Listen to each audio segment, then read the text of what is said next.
Good evening, everybody.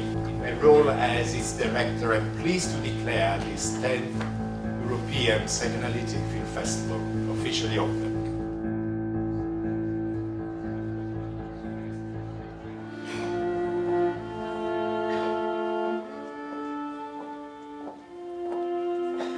You're transported from the place that you were in the film. You were feeling it was very real, it was very natural, and then suddenly you realise the end, and you have to go back to your ordinary world. And this sense of being on the boundary of the inside and the outside, Andrea and his colleagues in the festival planning team, they too were conveying this sense of the boundary and the relationship of psychoanalysis to film. Non, je suis ton fils. Je suis ton fils, ma chérie. Welcome to all of you. Now, this year the program will include features, documentaries and shorts from France, from Great Britain, from Poland, Georgia, Spain, Romania, Israel, Latvia and Switzerland. For the first time, after 20 years, our main venue will not be BAFTA. We are here for the Thursday night that provides some continuity with the previous festivals, but all the other events will take place at the Hackney Picture House. Psychoanalysis has a very particular affinity with film.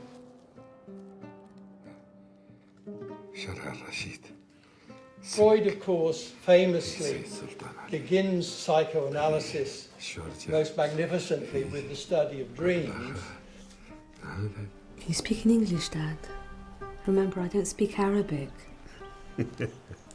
طبعا ده أتكلم بالإنجليزي. Film manages to sort of combine a sense of fantasy at the same time as looking like a constructed reality.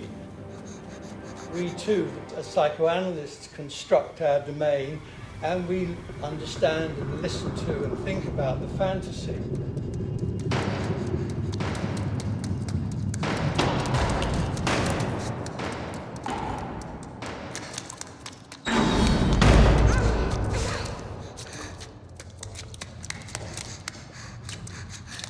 This nightmare haunted me, night after night, year upon year. My intention has been to give the Western world the mechanism with which to descend to all that is repressed and shameful. I want to find out what happened. I want to track down the places Chris spent the last weeks of his life. I want to understand why Chris, a young Swiss man who grew up in a peaceful country, joined a faraway war and ended up dead.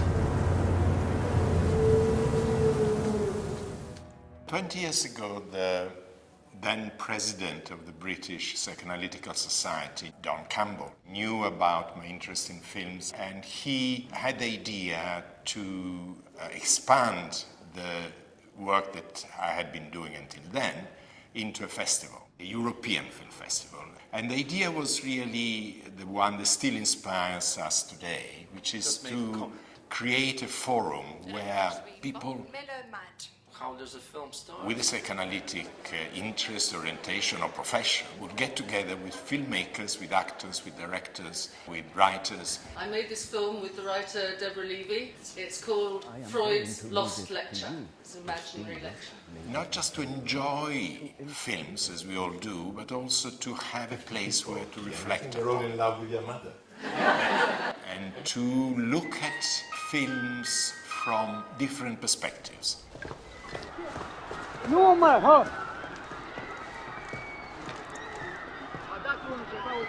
Hallo! Hallo! Hallo! Hallo! I remember specifically that we've been told as kids not to deliver any information outside the family. And it wasn't only in my family. This happened to, I think, every family in Romania in those times. The contrast between the innocence of children and the necessary manipulation of the truth by adults to protect themselves when under a persecutory regime. That's what the film is ultimately about. The contrast between son and father, which may have repercussions of other kinds as well. So it was perfect opposition, but you had to be a diplomat as a kid to, you know, not to drag information from one place to another, from school to family, from family to school. We were trained, unfortunately, in this double speech. It was a bit schizoid. What impressed Freud was not our capacity for civilization, but our capacity for losing it, how terribly fragile it is.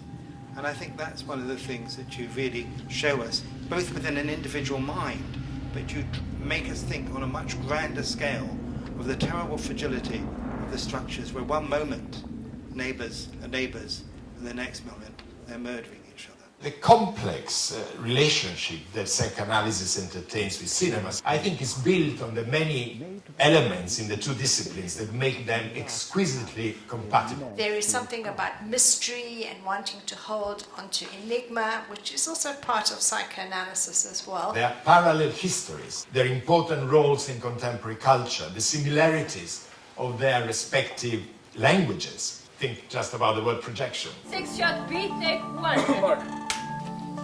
EPFF is a forum that provides an opportunity to find points of contact and to engage in constructive dialogue. To contain. And cross-fertilization.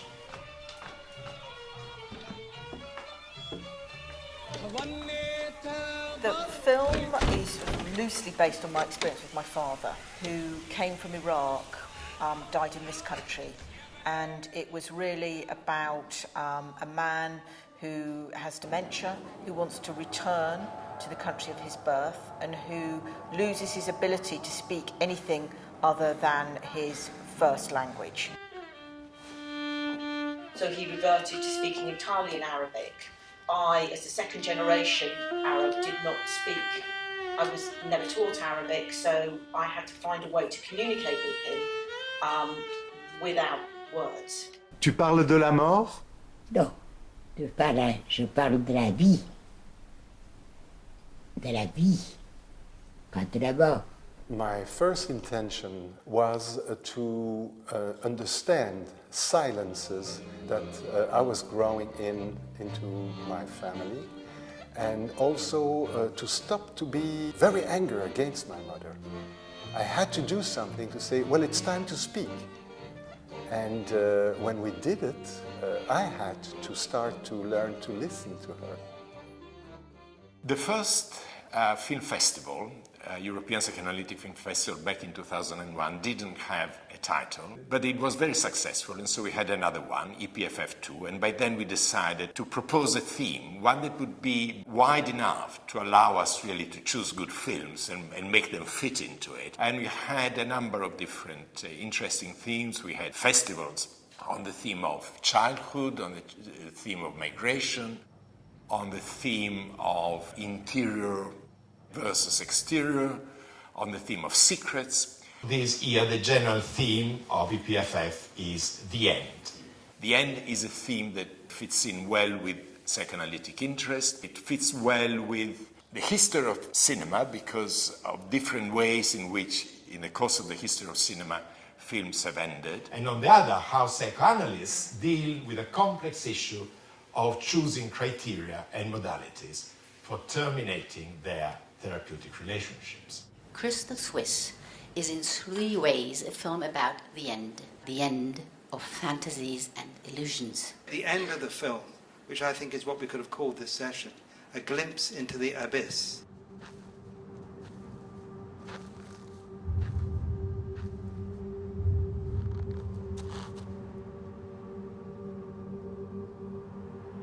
At this point, you could have got on a train and come home. Back to your family, back to a comfortable, secure world. Instead, you opened another door and followed the pull of the darkness beyond.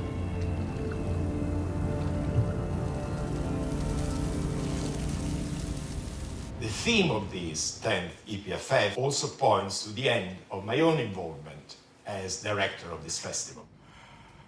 Everything ends, and perhaps the ending of this will be the beginning of something new. I don't know what yet. You cannot think of something to end for good. And for me, the film is closed. I would say the end of the film is not the end of the story, not at all. It's just the starting of a new chapter. Your parents, their voices are in your head for your entire life, for good or bad.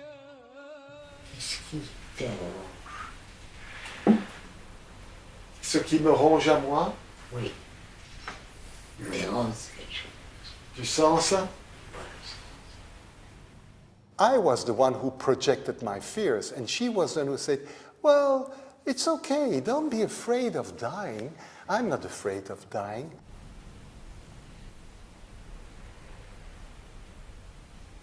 Comment apprendre à terminer une vie? Comment apprendre à aller jusqu'au bout quand on sait que le bout n'est plus très loin? Voilà à quoi je pensais. Alors ça me rongeait peut-être? L'autre. Non. Ce n'est pas facile puisqu'on apprend nulle part. On ne m'a appris ça, on ne nous apprend ça. C'est mieux. C'est mieux. Pourquoi le savoir? Pourquoi le savoir? Pour pouvoir faire les choses correctement? Les choses faire correctement, c'est à faire pendant toute une vie. Pas à moi ou de moi, mais toute une vie.